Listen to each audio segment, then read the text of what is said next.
Welcome to BP vlogs. நம்ம இப்போ எங்கே கிளம்புறோன்னா முருகர் கோயிலுக்கு கிளம்பிட்டுருக்கோம். டியூஸ்டே, அதனால் ஈவினிங்காக கிளம்பியாச்சு. அது நம்ம இப்போ ஷார்ட்டாக ஒரு வீடியோவில் பார்க்கலாம்.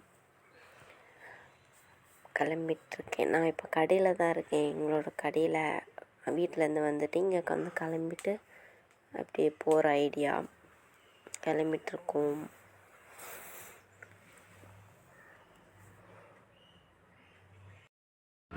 அதுக்கப்புறம் நம்ம ஸ்கூட்டி எடுத்துகிட்டு கிளம்பியாச்சு. பக்கத்தில் தான் இங்கேருந்து, அதனால் நாங்கள் கிளம்பிட்டோம். அப்படியே பேசிட்டு அப்படியே கிளம்பியாச்சு.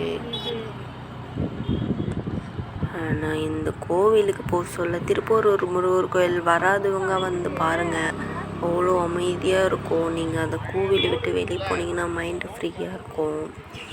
அதோட நிறைய ஹிஸ்ட்ரி இருக்குது. நான் அது உங்களுக்கு இந்த வீடியோவில் சொன்னால் பத்தாது, நான் விலாகாக எடுக்கிறேன், அதில் உங்களுக்கு சொல்கிறேன் அதோட ஸ்டோரிஸ்லாம். இப்போ நம்ம கோவிலுக்கு வந்துட்டோம். டியூஸ்டேன்றதுனால கொஞ்சம் கூட்டம் அதிகமாக இருக்கும். அதுவும் இன்னும் கொஞ்சம் லேட்டாக போயிருந்தோம்னா இன்னும் அதிகமாக இருக்கும். விளக்குலாம் போடுவாங்க. ஃபஸ்ட்டு அந்த கொடி கம்பம் இருக்கும், அது சுற்றி விளக்கு இருக்கும்.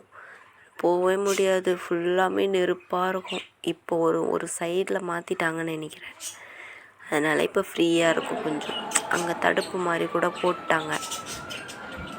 அதுக்கப்புறம் நம்ம உள்ளே வந்தாச்சு. உள்ளே வந்ததுக்கப்புறம் அப்புறம் க்ரௌடு கொஞ்சம் கம்மியாக இருந்துச்சு. ஆனால் லைனில் பார்த்திங்கன்னா நிறைய இருந்துச்சு.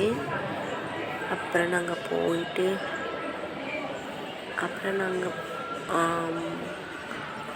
கிளம்பிட்டோம். இது வந்து சைடு போகணும்னா இங்கே மட்டும் நம்ம அர்ச்சனை பை கொடுத்து சாமி பூஜை பண்ணிட்டு அப்படியே போகிற மாதிரி இருக்கும். உள்ளே போக முடியாது.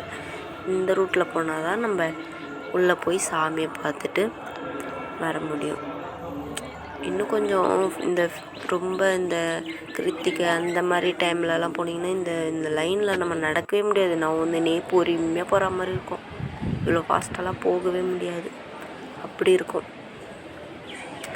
அப்புறம் நாங்கள் சும்மா அப்படியே நின்றுன்னு இருக்கோம் க்யூவில். நல்லா ஃபன் பண்ணிட்டு அப்புறம் உள்ளே வந்துட்டோம். உள்ளே வந்ததுக்கப்புறம் லைனில் கொஞ்சம் நேரம் நிற்க வேண்டியதாக இருந்துச்சு. அப்புறம் இந்த கோவிலோடைய அந்த கோவில் தூணெல்லாம் பார்த்துட்டு இருந்தோம். அதுக்கப்புறம் முடிச்சுட்டு வெளியே வந்துட்டு வீடியோ பிடிச்சிருந்தா லைக் பண்ணுங்கள்.